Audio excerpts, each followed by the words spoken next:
அஸ்ஸலாமு அலைக்கும் வரஹ்மத்துல்லாஹி வபரகாத்துஹு. அஊது பில்லாஹி மினஷ் ஷைத்தானிர் ரஜீம். பிஸ்மில்லாஹிர் ரஹ்மானிர் ரஹீம். ரப்பிஸ் ரஹ்லி சத்ரி வயஸ்ஸிர்லி அம்ரி வஹ்லுல் உக்ததம் மின் லிசானி யஃப்கஹு கௌலி. அளவற்ற அருளாளனும் நிகரற்ற அன்புடையனுமாகிய அல்லாஹ்வின் திருப்பெயரைக் கொண்டு ஆரம்பம் செய்கின்றோம்.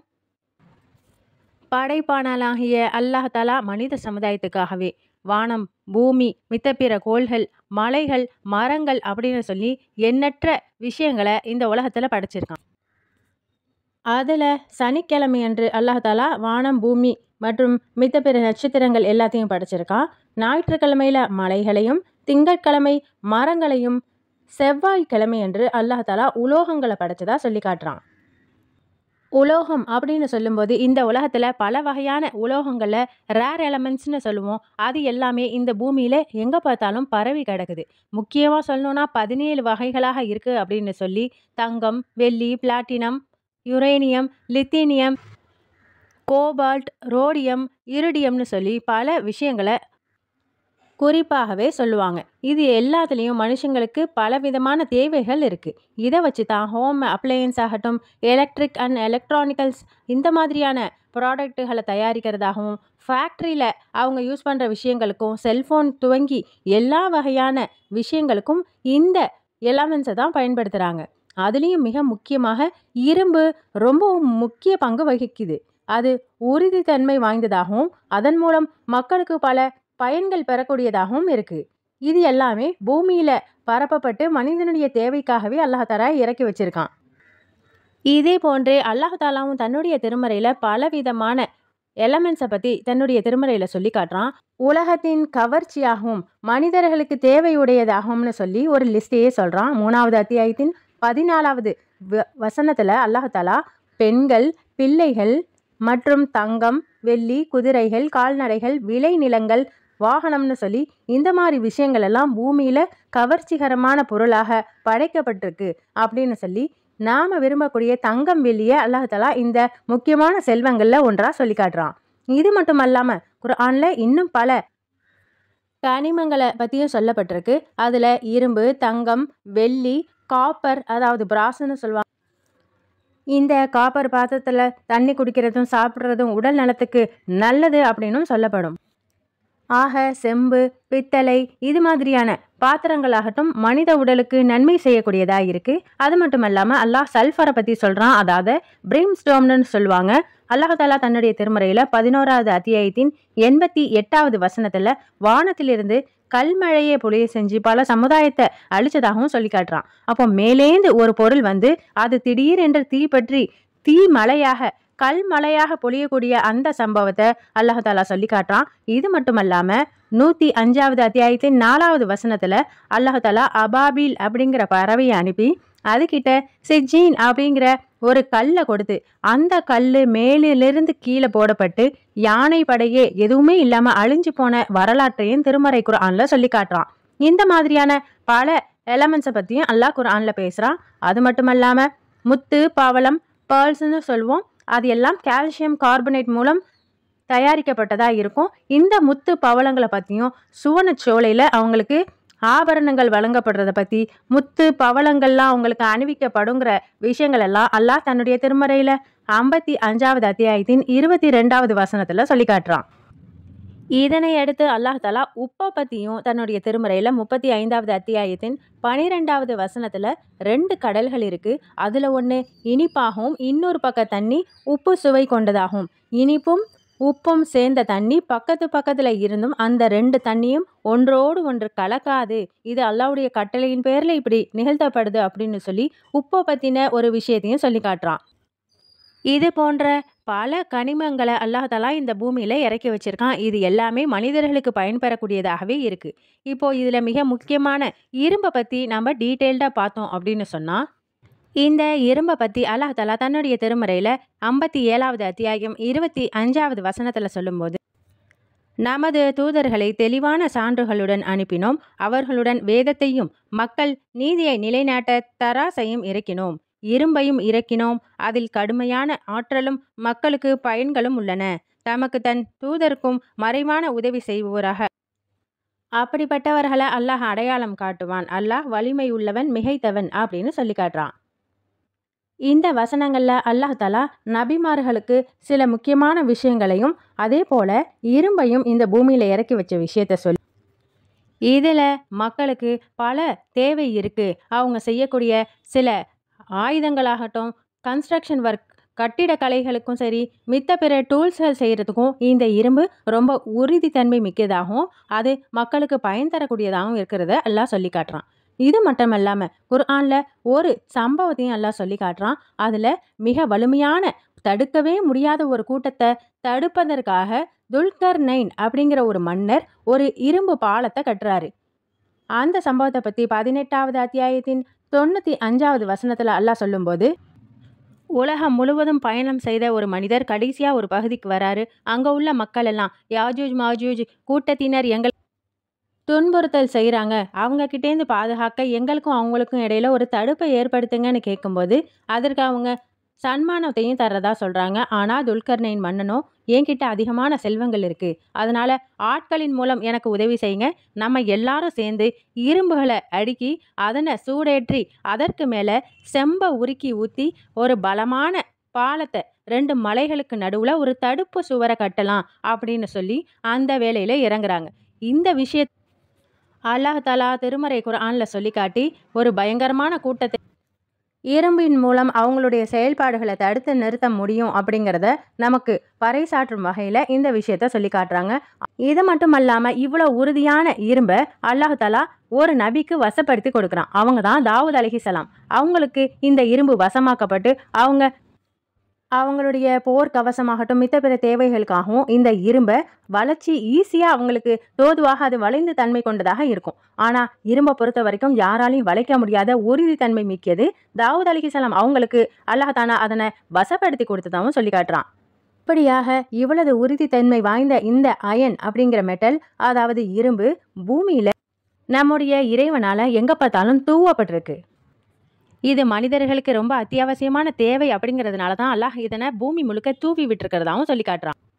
இதன் மூலம் தான் நாம பூமியில ஒரு மேக்னெட்டை கையில் எடுத்து இந்த பூமி முழுக்க அதை எடுத்துகிட்டே போயிட்டு இருந்தாலும் அதில் பல இரும்பு துகள்கள் ஒட்டிட்டு வரதை நம்ம பார்க்க முடியும். இப்படியாக இரும்பை பற்றி அல்லாஹ் சொல்லிக்கிட்டு இருக்கும்போது, இவ்வளோ உறுதித்தன்மையான இரும்ப அல்லாஹ் தஆலா மறுமையில வேதனை செய்வதற்காக, குறிப்பாக நரகவாசிகளுக்கு தண்டனையாக இந்த இரும்பை பயன்படுத்துறதா தன்னுடைய திருமறையிலையும் நபி ஸல்லல்லாஹு அலைஹி வஸல்லம் அவங்களுடைய ஹதீஸ்கள்லையும் பல இடத்துல சொல்லியிருக்காங்க. 22வது அத்தியாயத்தின் 21வது வசனத்துல அல்லாஹ் சொல்லும்போது, தனது இறைவனை பற்றி தர்கித்து கொண்டிருந்த 2 வழக்காளிகள் இதோ இருக்கிறாங்க. ஏக இறைவனை மறுத்தவங்களுக்கு நரக நெருப்பாலான ஆடை தயாரிக்கப்படும். அதனுடைய அந்த சுடு தண்ணி அவங்களுடைய தலையின் மீது கொதிக்கும் நீராக ஊற்றப்படும். அதை கொண்டு அவர்களின் வேர்களில் இருக்கிறதும் தோள்களும் கருகி போகும். அவங்களுக்காக இரும்பு சம்மட்டியும் தயாரிக்கப்பட்டிருக்கு. வேதனை தாங்க முடியாம அதிலிருந்து அவங்க வெளியேற நினைக்கும் போதெல்லாம் மீண்டும் அதிலேயே அந்த சுட்டெரிக்கும் நெருப்பு தண்ணியிலேயே அவங்க தள்ளப்படுவாங்க அப்படிங்கிற விஷயத்த அல்லாஹ் சொல்லி காட்டுறான். இங்கேயும் நரகவாசிகளுக்கு தண்டனையா இரும்பு சம்மட்டியை அல்லாஹ் பயன்படுத்துவேன்னு சொல்றான். இதே போன்றே நபி ஸல்லல்லாஹு அலைஹி வஸல்லம் அவங்க சொல்கிற ஹதீஸ் 1374வது ஹதீஸாக புகாரியில் பதியப்பட்டிருக்கு. நாம் ஒவ்வொருத்தரும் மரணிச்சு கபரில் கொண்டு வைக்கப்பட்ட உடனேயே அவங்கள்ட்ட முன்கர் நக்கீர் அப்படின்னு 2 வானவர் வந்து விசாரணை செய்வார். இந்த பூமியில் நீ எப்படி வாழ்ந்த, யாரை பின்பற்றின, உன்னுடைய இறைவன் யாருன்னு பல கேள்விகள் கேட்பான். நல்லடியாராக இருந்தால் அந்த அத்தனை கேள்விகளுக்கும் சரியான முறையில் பதில் சொல்லுவார். ஆனால் ஒருவேளை முனாஃபிக்காக நயவஞ்சக தன்மை கொண்டவராக இருந்தால், ஒரு கேஃபிராக இருந்தால், அவருக்கு அந்த இடத்துல எந்த பதிலும் நினைவுக்கு வராது. எனக்கு தெரியாது அப்படிங்கிறதையே பதிலாக சொல்லுவான். அப்படிப்பட்ட மனிதர்களுக்கு இரும்பு இரும்பு சுத்தியலை எடுத்து அவங்க தலையில் வேகமாக ஓங்கி அடிக்கப்படும். அந்த அடி அவருடைய தலை 7 பூமிக்கு அடியில் போய் சொருகி கொள்ளக்கூடிய அளவுக்கு பலம் மிக்கதாக இருக்கும். அப்போ அந்த வலியை தாங்க முடியாம அவன் அலறுவான். அந்த அலறல் சத்தத்தை பூமியில இருக்கிற அத்தனை ஜீவராசிகளும் செவியேற்கும். மனிதர்களுடைய காதுக்கு மட்டும்தான் அது கேட்காது. கபரில் அவன் என்னதான் கத்துனாலும் கதறினாலும், வெளியில கபருக்கு பக்கத்திலே யார் அமர்ந்திருந்தாலும் கூட அவங்க காதுல கேட்காது. ஏன்னா அந்த கேட்கிற சக்தியை அல்லாஹ் எடுத்துட்டான். ஒருவேளை அந்த சத்தத்தை மட்டும் மனிதன் காதில் வாங்கினா அதை தாங்க முடியாமல் காது கிழிஞ்சு அங்கேயே மயக்கம் போட்டு விழுந்துருவாங்கிறதுனால தான் அல்லாஹ் மனிதருக்கு அந்த ஆற்றலை கொடுக்காம மித்த பிற உயிரினங்கள் அதனை காதில் வாங்கும்னு நபி அவங்க சொல்லி காட்டுறாங்க. அது மட்டுமல்லாமல் நபி ஸல்லல்லாஹு அலைஹி வஸல்லம் சொல்லக்கூடிய செய்தி முஸ்லிமில் 302வது செய்தியாக இருக்குது. நரகத்தில் ஒரு மனிதன் நரகவாசியா சொர்க்கவாசியான்னு முடிவு பண்ணக்கூடிய ஒரு பாலம் ஒன்று போடப்படும். அந்த பாலத்துல பலவிதமான கொக்கிகள், இரும்பு கொக்கிகள் இருக்கும். அது இங்கும் அங்குமாக அலைஞ்சுக்கிட்டே இருக்கும். அந்த பாலத்தை கடக்கக்கூடிய மனிதர்கள் பலரும் மின்னல் வேகத்திலையும், குதிரையுடைய வேகத்திலையும், கழுதையுடைய வேகத்திலையும்னு சொல்லி ஆம வேகத்துல கூட போகக்கூடிய மனிதர்கள் சில பேர் இருப்பாங்க. அந்த இரும்பு கொக்கி இங்கும் அங்குமா அலையும் போது தீமை செய்த மனிதர் அந்த கொக்கியில மாட்டி சின்ன பின்னமாக நரக நெருப்புல தூக்கி வீசப்படுவார் அப்படின்னு சொல்லியும் நபி அவங்க சொல்றாங்க. இது மட்டுமல்லாம நபி அவங்க இன்னும் சில உதாரணங்கள் சொல்லும்போது தர்மம் செய்யறவருக்கும் தர்மம் செய்யாம கஞ்சத்தனம் செய்யக்கூடியவருக்கும் ஒரு உதாரணத்தை சொல்லி, அந்த உதாரணம் புகாரியில 1444வது ஹதீஸா இருக்கு. இரும்பு ஆடை ஒன்று கொடுக்கப்படும். அவங்களுடைய கழுத்துல இரும்பு கவசம் போல வளையம் வளையமாக ஆடை போட்டிருப்பாங்க. அதுல யார் தர்மம் செய்கிறாரோ அவருடைய அந்த ஆடையானது அவர் நெஞ்சு வரைக்கும் தான் அது இருக்கும். அவர் ஒவ்வொரு முறை தர்மம் செய்யும் போது அந்த வளையம் நீண்டு நீண்டு பெரிய வளையமாக மாறி காலையே மறைக்கிற அளவுக்கு பெரிய நீள் அங்கியாக மாறிவிடும். அதுவே யார் ஒருத்தர் தர்மம் செய்யாம கஞ்சத்தனம் பட்டுக்கிட்டு யாருக்கும் உதவி செய்யாம இருக்கிறாங்களோ அந்த வளையம் சுருங்கி சுருங்கி கடைசியில அவருடைய கழுத்தை நெரிக்கக்கூடிய அளவுக்கு, அதுவே அவருக்கு வேதனையா மாறுற அளவுக்கு தண்டனை கொடுக்கப்படும் அப்படிங்கிறதுலையும் இரும்பு வளையங்கள் அவருக்கு துன்பம் கொடுக்கக்கூடிய ஒரு பொருளாக சொல்லி காட்டப்படுது. இப்படியாக இரும்பை பத்தின பல தகவல்களை தெரிஞ்சுக்கிட்டோம். அடுத்தபடியா குர்ஆன்ல கூறப்படக்கூடிய தங்கம் வெள்ளியை பத்தி பார்ப்போம். அல்லாஹ் தாலா இந்த தங்கத்தை பற்றி சொல்லும்போது இது மிக முக்கியமாக ஜகாத் கொடுப்பதற்கு கணக்கு பார்ப்பதற்காகவே சொல்லப்பட்ட ஒரு சட்டமாக இருக்குது. நாம் 85 கிராம் வச்சுருக்கோம் அப்படின்னு சொன்னால் நம்ம மேலே ஜக்காத் கடமையாகும். அதனை நாம் கட்டாய வரியாக 2.5% ஜக்காத்தாக கொடுத்தாகணும் அப்படிங்கிறது அல்லாஹ் நிர்ணயம் செய்யப்பட்ட ஒரு விஷயமா இருக்குது. அதாவது நாம் 10.5 பவுன் வச்சுருந்தோன்னா அதிலிருந்து 1/4 பவுனை ஜக்காத்தா கொடுக்கணுங்கிறது சட்டம். இதற்கும் இந்த தங்கம் பயன்படுத்தப்படுது. யார் ஒருத்தர் செல்வம் வேணும்னு பேராசை கொண்டு அல்லாஹ்வுக்கு கொடுக்க வேண்டிய இந்த ஜக்காத் வரி கொடுக்காம இருக்கிறாரோ அப்படிப்பட்டவருக்கு எந்த மாதிரி வேதனை செய்யப்படும் அப்படிங்கிற விஷயத்த அல்லாஹ் 9வது அத்தியாயத்தின் 34, 35 ஆகிய வசனத்தில் சொல்லும்போது, நம்பிக்கை கொண்டோரே மத குருமார்களிடமும் பாதிரிமார்களிடமும் அதிகமானோர் மக்களின் செல்வங்களை தவறான முறையில் உண்கின்றனர். அல்லாஹ்வின் வழியை விட்டு மக்களை தடுக்கின்றனர். அல்லாஹ்வின் பாதையில் செலவிடாமல் தங்கத்தையும் வெள்ளியையும் சேர்த்து வைத்திருக்கும் அந்த மனிதர்களுக்கு துன்புறுத்தும் வேதனை உண்டு என்று எச்சரிப்பீராக. அவர்கள் அந்நாளில் நரக நெருப்பில் பழுக்க காய்த்தப்பட்டு அதனால் அவர்களின் நெற்றியிலும் விலாப்புறத்திலும் முதுகுகளிலும் சூடு போடப்படும். இதுவே உங்களுக்காக நீங்கள் சேகரித்து கொண்டது. எனவே நீங்கள் சேகரித்ததை இன்னைக்கு நல்லா அனுபவிங்கன்னு சொல்லப்படும்னு நல்லா சொல்கிறான். அப்போது ஜக்காத் கொடுக்காதவங்களுக்கு அது நல்லா உருகி பழுக்க காய்ச்சப்பட்டு சூடு போடப்படும் அப்படிங்கிற விஷயத்த அல்லாஹ் இங்கே சொல்லி காட்டுறான். இப்படியாக தங்கத்தை அல்லாஹ் உயர்ந்த செல்வம்னு சொல்லி இருந்தாலும் அது மனிதர்களுக்கு பயன்படுத்த தடை செய்யப்பட்ட ஒன்றாகவும் இருக்குது. அதாவது குறிப்பாக ஆண்களுக்கு அல்லாஹ் தாலா பட்டையும் தங்கத்தை அணியிறதையும் ஹராமாக்கியிருக்கான். குறைந்த அளவிலே தவிர இதனை பயன்படுத்தக்கூடாது அப்படின்னு சொல்லியிருக்காங்க நபி ஸல்லல்லாஹு அலைஹி வஸல்லம். இதை குறித்து சஹாபாக்கள் கேள்வி கேட்கும்போது நபி அவங்க இதற்கு தெளிவான பதிலை சொல்கிறாங்க. இந்த உலகத்தில் இறைவனை நிராகரிக்கக்கூடியவர்கள் தான் பூமியில் ஆண்கள் தங்கத்தையும் பட்டையும் பயன்படுத்துவாங்க. மறுமையில் முஸ்லீம்களுக்கு அது பரிசாக வழங்கப்படும்னு சொல்லி. ஆனால் பெண்களுக்கு அல்லாஹ் தாலா இதனை ஹலால் ஆக்கியிருக்கான். எனவே பெண்கள் எந்த அளவுக்கு தாங்க விரும்பின அளவுக்கு தங்கத்தை அணிஞ்சிக்கிறதுல எந்த தடையும் இல்லை. ஆண்களுக்கு மட்டுமே உரித்தான இந்த சட்டங்கள். அதே போல தங்க பாத்திரத்தில் சாப்பிட்றத வெள்ளி பாத்திரத்தில் சாப்பிட்றது இது ரெண்டத்தையுமே ஆண்களுக்கும் சரி பெண்களுக்கும் சரி அல்லாஹ்வுடைய தூதர் ஹராமாக்குறாங்க. யார் தங்கம் மற்றும் வெள்ளி பாத்திரத்தில் சாப்பிட்றாங்களோ அவங்க தன்னுடைய வயிற்றில் நரக நெருப்பின் குழம்பையே சாப்பிடுகிறார் அப்படின்னு சொல்லி சபிக்கவும் செஞ்சுருக்காங்க. இன்னும் இந்த தங்கம் வெள்ளி அப்படின்னா மனிதர்கள் அனைவருக்கும் ரொம்ப நேசத்துக்குரிய ரொம்ப ஆசையாக சேமிச்சு வைக்கக்கூடிய ஒரு செல்வமாக தான் இருக்குது. அதனால தான் அல்லாஹ் இதனை சொர்க்கத்தில் அலங்காரமாக ஆக்கி வச்சு சொர்க்கத்தில் முத்தாலான மாளிகை, தங்கத்தாலான வீடு, வெள்ளியினால செங்கற்கள் அப்படின்னு சொல்லி பலவிதமான இந்த உயர் ரக தங்கங்களையும் வைரத்தையும் வைடூரத்தையும் வச்சு அல்லாஹ் சொர்க்கத்தை அலங்கரிச்சிருக்கிறதா சொல்லி காட்டுறான். மேலும் அங்கே இருக்கக்கூடிய மரங்கள் கூட தங்கமும் வெள்ளியாக இருக்கும் அப்படிங்கிற விஷயத்தையும் நமக்கு நற்செய்தியாக சொல்லி காட்டுறாங்க. இது மட்டும் இல்லாமல் அந்த சொர்க்கச்சோலையில் அணிகலன்கள் நம்ம போடுற ஆர்னமெண்ட்ஸும் தங்கம் முத்துனால காப்புகளெல்லாம் அணிவிக்கப்படும் அப்படின்னு சொல்லி 35வது அத்தியாயத்தின் 33வது வசனத்தில் நிலையான சொர்க்கச்சோலையில் அவர்கள் நுழைவார்கள். அங்கே தங்க காப்புகளும் முத்துக்களால் ஆன அணிகலன்கள் எல்லாம் போடப்பட்டு அவங்க அழகு பார்க்கப்படுவாங்க. அவங்களுடைய ஆடை பட்டாலானதாக இருக்கும் அப்படிங்கிறதையும், இன்னும் பிற வசனங்கள்ல தங்கத்திலான வெள்ளியினாலான பாத்திரங்கள்ல அவங்க உணவு உண்டு மகிழ்வார்கள் அப்படிங்கிற விஷயத்தையும் அல்லாஹ் சொல்லி காட்டுறான். இப்படியாக நபி ஸல்லல்லாஹு அலைஹி வஸல்லம் ஆகட்டும், சஹாபாக்கள் ஆகட்டும், இந்த பூமியில இந்த செல்வங்கள் மேல ஆசைப்படாம இறைவனுக்கு கட்டுப்பட்டு நடக்கிறாங்க. அவங்க செய்யக்கூடிய சின்ன சின்ன விஷயத்தையும் நபி அவர்கள் மேன்மைப்படுத்தி சொல்றாங்க. எந்த அளவுக்குன்னா, இன்னைக்கு நீங்க ஒரு மலையளவு தங்கத்தையே தர்மமா செய்தாலும், அன்னைக்கு என்னுடைய ஏழை சஹாபாக்கள் ஒரு கையளவு தானியத்தை தர்மம் செஞ்சிருப்பாங்க இல்லையா, அதற்கு ஈடு இணையே ஆக முடியாது அப்படின்னு சொல்ற அளவுக்கு சஹாபாக்களினுடைய தியாகத்தை உதாரணத்தோட நமக்கு புரிய வைக்கிறாங்க. அது மட்டும் இல்லாம, ஒரு மலையளவு தங்கமே என்கிட்ட இருந்தாலும் அதை நான் 3 நாட்களுக்கு மேல நான் வச்சிருக்க விரும்ப மாட்டேன். கடனுக்காக ஒதுக்கின தொகையை தவிர பாக்கி எல்லாத்தையும் மக்களுடைய நலனுக்காகவே நான் செலவழிப்பேன் அப்படின்னு நபி அவங்க சொல்லியிருக்காங்க. இதனோடு மட்டுமல்லாம, மறுமை நாள் நெருக்கத்துல நடக்கக்கூடிய முக்கியமான பல சம்பவங்களை நபி அவங்க சொல்லி காட்டி அதுல நமக்கு பல படிப்பினைகளையும் தராங்க. அதுல முக்கிய பங்கு வகிக்கிறது இந்த கோல்டன் சில்வர் காயினாவும் இருக்கு. அல்லாஹ்வின் புறத்துல செல்வம் அப்படின்னாலே இவைகள் தான் சொல்லப்படுது. பூமியில பல ரேர் எலமெண்ட்ஸ் இருக்கு. அது எல்லாமே இந்த கனிமங்கள்ல சேர்ந்து இடம்பெற்றக்கூடியதாக இருக்கு. இந்த மாதிரியான உலோகங்கள் பூமி முழுக்க இருந்தாலும் அதனுடைய பயன்கள் ரொம்பவும் பெருசா இருக்கு. இன்னைக்கு நாம யூஸ் பண்ற பேப்பர் கரன்சி அப்படிங்கிறது என்றைக்குமே அழியக்கூடியது தான். பல காலகட்டங்கள்லையும் இந்த காசு செல்லாம போறது, அதற்கு பதிலாக வேறு ஒரு செல்வம் இடம் பிடிப்பதையும் நம்ம பார்க்குறோம். இது பிட்காயினாக இருக்கட்டும், மித்த பிற இன்வெஸ்ட்மெண்ட்டாக இருக்கட்டும்னு சொல்லி தங்கத்துக்கு நிகராக இன்னைக்கு நம்ம பேப்பர் கரன்சியை தான் யூஸ் பண்ணிக்கிட்டு இருக்கோம். ஆனால் இது அழியக்கூடிய செல்வம். உண்மையான ரியல் செல்வம்ங்கிறது தங்கம், வெள்ளி போன்ற பொற்காசுகள் தான் அப்படிங்கிறத நபி அவங்க நமக்கு தெளிவுபடுத்தும் விதமாக, தஜ்ஜால் வரக்கூடிய இறுதி காலகட்டத்தில் அவனிடத்துல பலவிதமான செல்வங்கள் இருக்கும்.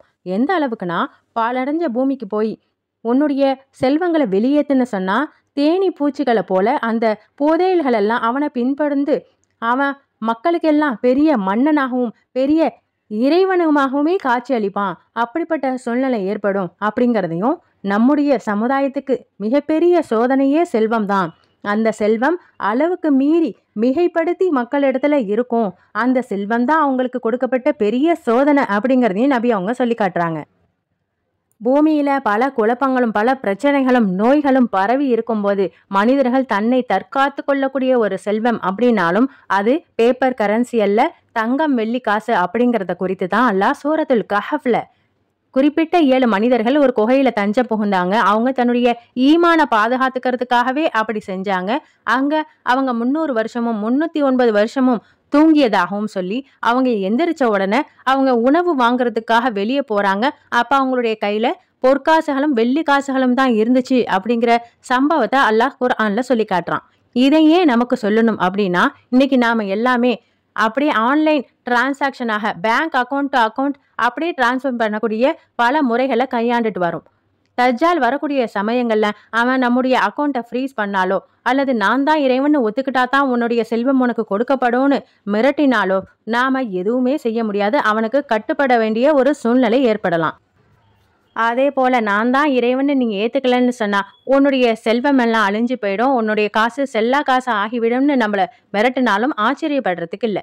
அப்போ உண்மையான செல்வம்ங்கிறது என்னைக்குமே மதிப்பு மிக்கதுன்னு சொன்னா அது தங்கமும் வெள்ளியும் தான். ஆக இந்த காயின்களை நீங்க சேர்த்து வைக்கிறதன் மூலம்தான் மறுபடி காலத்துல பின்ன காலத்துல நீங்க உணவு சாப்பிட்றதுக்கு உதவியாக இருக்குங்கிறது தான் அல்லாஹ் கஹஃப் சூரால நமக்கு சொல்லி காட்டுறான். இது மட்டும் அல்லாம அல்லாஹ் தஆலா தன்னுடைய திருமறையில ஒரு தங்க பெட்டியை பத்தி சொல்றான். தங்க பேழை தாபூத் சக்கீனா அப்படின்னு சொல்லப்படும். அதன் மேல 2 வானவர் ரெக்கையை விரிச்சது போல ஒரு வடிவத்துல அது செய்யப்பட்டிருக்கும். அந்த தங்க பெட்டிக்குள்ள மூசா அலைஹிஸ்ஸலாம் அவங்களுடைய சில பொருட்களும், நபிமார்களுடைய சில பொருட்களும், வேதங்களும், மண்ணு சல்வா உணவும் இப்படின்னு சொல்லி பல விஷயங்கள் உள்ளடக்கப்பட்டிருக்கு. அந்த பெட்டி பல தலைமுறையாக தாண்டி இன்னை வரைக்கும் இந்த பூமியில இருக்கு. ஆனா அது எங்க இருக்கு அப்படிங்கிறது மறைக்கப்பட்ட ஒரு விஷயமா இருக்கு. இன்ன வரைக்கும் யூதர்கள், இஸ்ரேலைட்ஸ் அப்படின்னு சொல்லப்படுற இஸ்ரவேலர்கள் அதனை தேடி அலைஞ்சுக்கிட்டு இருக்காங்க. அப்படிப்பட்ட சிறப்பான தங்க பெட்டியை பற்றியும் அல்லாஹ் தன்னுடைய திருமறையில் சொல்கிறான். இன்னும் நபி ஸல்லல்லாஹு அலைஹி வஸல்லம் சொல்லக்கூடிய மிக முக்கியமான ஒரு விஷயம், புகாரியில் 7119வது ஹதீஸில் யூப்ரட்டிஸ் நதி வற்றும், அதன் மூலம் ஒரு தங்க மலை வெளிப்படும். அப்படின்னு சொல்லி அந்த தங்க மலைக்கிட்ட எந்த ஒரு முஸ்லீமும் போயிடாதீங்க, அது ரொம்ப ஆபத்தானது. எந்த அளவுக்குன்னா 99 பேர் கொல்லப்படுவாங்க. அதாவது 100க்கு 100%ல 99% மக்கள் அதுல கொல்லப்பட்டுடுவாங்க. எனவே முஸ்லிம்கள் அந்த தங்கத்தை எடுக்க அதன் மேல ஆசை கொண்டு அங்க போக வேணாம் அப்படின்னே தடை செய்றாங்க. இது எல்லாம் மறுமை நாள் நெருக்கத்துல நடக்கக்கூடிய தங்கம் சம்பந்தப்பட்ட முக்கியமான விஷயங்களாக இருக்கு. எவ்வளோ செல்வங்கள் தான் இருந்தாலும் மனுஷனுடைய பேராசை மட்டும் அவனை விட்டு போகாது அப்படின்னு சொல்லி ஆதமுடைய மகனுக்கு 2 ஓடைகள் நிறைய தங்கம் கொடுக்கப்பட்டாலும் 3வது ஓடையை தேடி ஓடக்கூடியவனாதான் இருப்பான் அப்படிங்கிற எச்சரிக்கையும் நபி அவங்க சொல்றாங்க. ஸோ பேராசைங்கிறது கூடாதுங்கிறத நம்ம தெரிஞ்சுக்க முடியுது. ஆனாலும் இந்த பூமியில நாம என்னதான் செல்வத்தை திரட்டி வச்சிருந்தாலும் இது மறுமையில நமக்கு பயன் தருமான்னு யோசிச்சு பார்த்தா இது சம்பந்தமான ஹதீஸ் புகாரியில் 6538வது ஹதீஸாக இருக்கு. மறுமை நாளில் ஒரு இறை மறுப்பாளர் கொண்டு வரப்படுவார். அவர்கிட்ட சொல்லப்படும், இந்த பூமி நிறைய தங்கத்தை வச்சிருந்தீல, எல்லாம் நிறைய வசதி வாய்ப்புகளை உனக்கு கொடுத்தா இருந்தான் இல்லையா, இன்னைக்கு இந்த மறுமையின் வேதனைக்கு நிகராக பூமி நிறைய நீ தங்கம் வச்சிருந்த அனைத்தையும் அதற்கு நிகராக கொடுக்க தயாரான்னு கேட்கப்படும். ஒரு டீலிங் பேசப்படும். அதற்கு அந்த அடியான், இந்த நரக வேதனைக்கு பகரமாக நான் என்னுடைய எல்லா செல்வத்தையுமே, அது பூமி முழுக்க இருக்கிற அத்தனையும் கூட தர தயார் அப்படின்னு சொல்லுவான். அதற்கு இறைவன் கேட்பான், பூமியில இருக்கும்போது இதை விட லேசான ஒன்னதானே நான் கேட்டேன், எனக்கு இணை வைக்க கூடாதுன்னு ஒரு சின்ன விஷயத்த கூட உன்னால செய்ய முடியல, இன்னைக்கு நீ பூமி நிறைய தங்கத்தையே எனக்கு பகராக கொடுத்தாலும் கூட அது உன்னிடம் இருந்து ஏற்கப்படாது, இந்த துன்புறுத்தும் வேதனையை நீ சுவைச்சே ஆகணும்னு சொல்லிடுவான். ஆக இந்த செல்வங்கள் எதுவுமே மறுமையின் வேதனையில இருந்து நம்மளை காப்பாத்தாது அப்படிங்கிறதும், இறைவன் கொடுத்த செல்வத்துக்கு நாம சரிவர ஜகாத் கொடுத்து அவனுக்கு கட்டுப்பட்ட நல்ல மனிதராக நல்ல அடியாராக வாழ்ந்தா மட்டும்தான் மறுமையில வெற்றி பெற முடியும் அப்படிங்கிற விஷயத்தையும் இந்த உலோகங்களின் படைப்பை பத்தின பதிவுல நாம தெரிஞ்சுக்கிட்டோம். இது புதன்கிழமையன்று படைக்கப்பட்டதாகவும் இறைவன் சொல்லி காட்டுறான். அல்ஹம்துலில்லாஹ், இந்த பதிவு உங்களுக்கு பயனளிக்க கூடும்னு நம்புறோம். பலவிதமான விளக்கங்களை தெரிஞ்சிருப்போம்னு நம்புறோம். தொடர்ந்து இல்முல் இஸ்லாமோடு இணைந்திருப்போம். நல்ல விஷயங்களை நாமும் தெரிந்து அதனை அடுத்தவர்களுக்கும் தெரியப்படுத்தி அந்த நன்மையும் அடைந்து கொள்வோமாக. அஸ்ஸலாமு அலைக்கும் வரஹ்மத்துல்லாஹி வபரகாத்துஹு.